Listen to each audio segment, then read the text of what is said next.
ಎಷ್ಟು ಹಳೆಯದು ಬೆಂಗಳೂರು? ಬೆಂಗಳೂರು ಅನ್ನೋ ಹೆಸರು ಹೆಂಗೆ ಬಂತು ಹೋಗಲಿ ಹೇಳಿ. ಅಲ್ಲ, ಬೆಂಗಳೂರು ಅನ್ನೋ ಹೆಸರು ಬೆಂದಕಾಳೂರು ಅನ್ನೋದು ಬರೆದು ಒಂದು ಸಣ್ಣ ಕತೆ, ಅದಕ್ಕೆ ಕಪೋಲ ಕಲ್ಪಿತ ಕತೆ, ಅದೆಲ್ಲವೂ ಶಾಸನದಲ್ಲಿ ಇಲ್ಲ.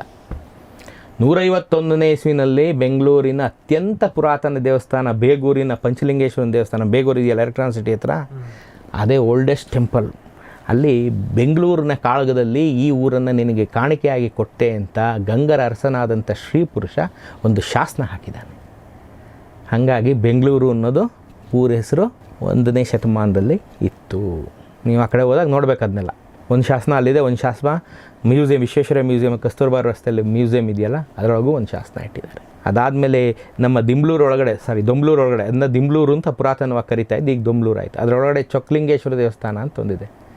ಅದರೊಳಗಡೆನೂ ಒಂದು ತಮಿಳಿನಲ್ಲಿ ಶಾಸನ ಬರೆದಿದ್ದಾರೆ ಆ ಫೌಂಡೇಶನ್ ಮೇಲೆ, ಬೆಂಗಳೂರಿನಲ್ಲಿರುವಂಥ ದೇವಸ್ಥಾನ ಅಂತ. ಅದು 6ನೇ ಶತಮಾನದ ದೇವಸ್ಥಾನ. ತುಂಬ ಪುರಾತನವಾಗಿ ಈ ಥರ 28ರಿಂದ 30 ಕಡೆ ಶಿಲಾಶಾಸನ, ತಾಮ್ರದ ಶಾಸನ ಮತ್ತು ತಾಳೆಗರಿಗಳಲ್ಲಿ ಬೆಂಗಳೂರು ಅನ್ನೋ ಊರಿನ ಪ್ರಸ್ತಾಪ ಆಗಿದೆ. ಹಾಗಾಗಿ ಬೆಂದಕಾಳೂರು, ಅದು ಬೆಂಗಾಡೂರು, ಅವೆಲ್ಲ ಯಾವುದೇ ಆಧಾರಗಳಿಲ್ಲದ ಕಥೆ, ಜನಪದ ಕಥೆ. ಇಂಥ ಸೂಕ್ಷ್ಮಗಳು ನೀವು ತಿಳ್ಕೊಬೇಕು. ಬೆಂಗಳೂರಲ್ಲಿ ಏನೇನಿದೆ ಅಂತ ತಿಳ್ಕೊಳ್ಳೋದೇ ಇನ್ನೊಂದು ಸಾಹಸ. ನೀವೆಲ್ಲಿ ಹೋಗ್ತಿದ್ದೀರಿ, ಆ ಹೋದಾಗ ಅಲ್ಲಿ ಏನಿರುತ್ತೆ. ಈಗ ನೀವು ಫ್ಲೈಓವರ್ ಹತ್ತುತ್ತಾ ಇದ್ದೀರಿ, ಶಿರ್ಸಿ ಸರ್ಕಲ್ ಪಕ್ಕದ ಫ್ಲೈಓವರು.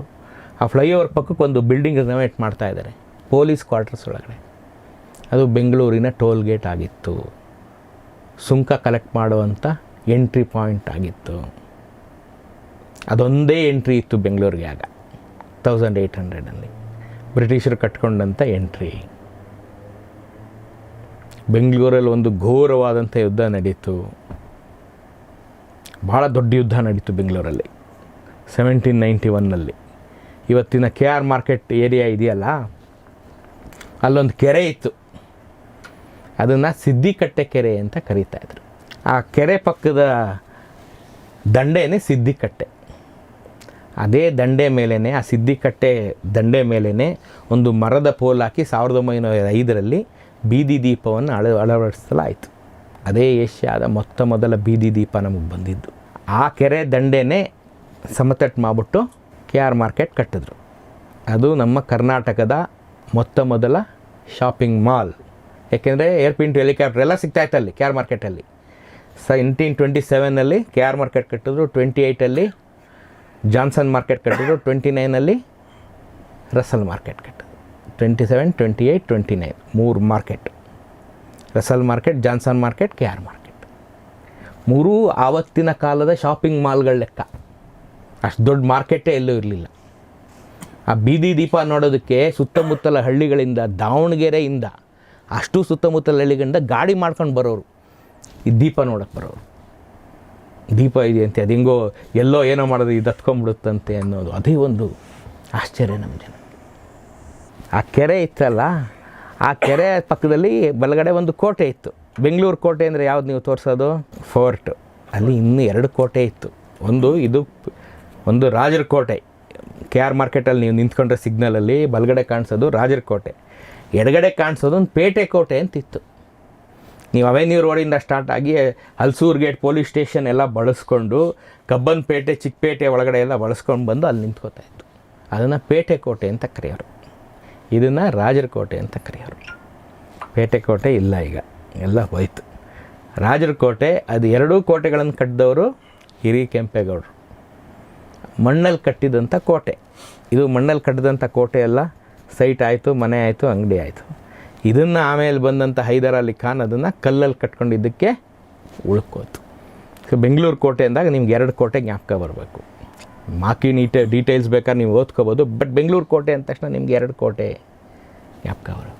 ಬೆಂಗಳೂರಲ್ಲಿ ಒಂದು ಮಿಸೈಲ್ ಫ್ಯಾಕ್ಟ್ರಿ ಇತ್ತು. ಯುರೋಪ್ ಮತ್ತು ಏಷ್ಯಾದ ಮೊದಲ ಬಂಕರ್ ಟೈಪ್ ಕನ್ಸ್ಟ್ರಕ್ಷನ್ ಆಗಿದ್ದು ಬೆಂಗಳೂರಲ್ಲೇ. ಕಲಾಸಿಪಾಳ್ಯಕ್ಕೆ ಹೋದರೆ ನೀವು, ಕಲಾಸಿಪಾಳ್ಯದಲ್ಲಿ ಕೋಟೆ ವೆಂಕಟರಮಣ ಸ್ವಾಮಿ ಎದುರುಗಡೆ ಸರ್ಕಾರಿ ವೈದ್ಯಕೀಯ ಕಾಲೇಜ್ ಇದೆಯಲ್ಲ, ಅದ್ರ ಹಿಂಭಾಗದಲ್ಲಿದೆ ಅದು.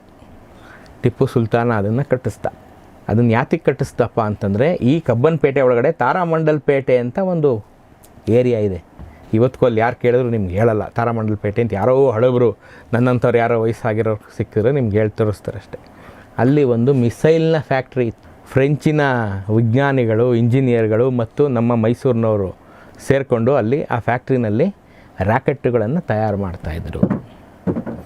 ಆ ರ್ಯಾಕೆಟ್ಗಳನ್ನು ತಯಾರು ಮಾಡಿಸಿದಂಥ ರ್ಯಾಕೆಟ್ಗಳನ್ನು ಹಾರಿಸುವಂಥ ಕಾಲಕ್ಕೆ ಅದು ಮೇಲೆ ಹೋಗಿ ಸಿಡಿತಾ ಇತ್ತಲ್ಲ, ಆ ಸಿಡಿದಾಗ ನಕ್ಷತ್ರಗಳ ಥರ ಕಾಣ್ತಾಯಿತ್ತು. ಅದಕ್ಕೆ ಆ ಚಿಕ್ಕಪೇಟೆ ಜನ ಎಲ್ಲ ರಾತ್ರಿ ಹೊರಗಡೆ ಓಡಿ ಬಂದ್ಬಿಡೋರು ಗಾಬರಿಗೆ. ಇದೇನು ಅವ್ರ ಜೀವನದಲ್ಲೇ ಅದನ್ನು ನೋಡಿಲ್ಲ. ಇದೇನು ತಾರಾಮಂಡಲ ಮೇಲಿಂದ ಬಂದ್ಬಿಟ್ಟಂಗೆ ಇದೆಯಲ್ಲ ಅಂತ ಕರೆಯೋರು. ಆಗಾಗ ಅಷ್ಟೇ ಆ ಏರಿಯಾಕ್ಕೆ ತಾರಾಮಂಡಲ ಪೇಟೆ ಅಂತ ಕರೀತಾರೆ. ಅಲ್ಲಿ ತಯಾರಿಸಿದಂಥ ರಾಕೆಟ್ನ ಕಲಾಸಿಪಾಳ್ಯದಲ್ಲಿ ಶೇಖರಣೆ ಮಾಡಲಾಗ್ತಾಯಿತ್ತು. ಅದನ್ನು ವಶಪಡಿಸ್ಕೊಂಡಂಥ ಬ್ರಿಟಿಷರು 7,000 ರ್ಯಾಕೆಟ್ಗಳನ್ನು ಇಲ್ಲಿಂದ ತಗೊಂಡೋದು. ಆ ಬಂಕರ್ ಟೈಪ್ ಕನ್ಸ್ಟ್ರಕ್ಷನನ್ನು ನೋಡಿ ತಾವು ಮೊದಲನೇ ವಿಶ್ವ ಯುದ್ಧದಲ್ಲಿ ತಾವು ಆ ಬಂಕರ್ಗಳನ್ನು ಕಟ್ಟಿಕೊಂಡು ಈ 7,000 ರ್ಯಾಕೆಟ್ಗಳನ್ನು ಜರ್ಮನ್ನರ ಮೇಲೆ ಪ್ರಯೋಗಿಸಿ ಮೊದಲನೇ ಯುದ್ಧವನ್ನು ಗೆದ್ದುಕೊಂಡ್ರು. ಸೊ ಇದೆಲ್ಲ ಮಾಡಿದ್ದು ನಾವು. ಸೊ ನಮ್ಗೆ ಆ ಹೆಮ್ಮೆ ಇರಬೇಕು. ನಮ್ಮ ಇತಿಹಾಸ ಎಷ್ಟು ಸ್ಟ್ರಾಂಗ್ ಆಗಿದೆ ಅಂತ ನಾವು ತಿಳ್ಕೋಬೇಕಾಗಿದ್ದು ಇದಕ್ಕೆ.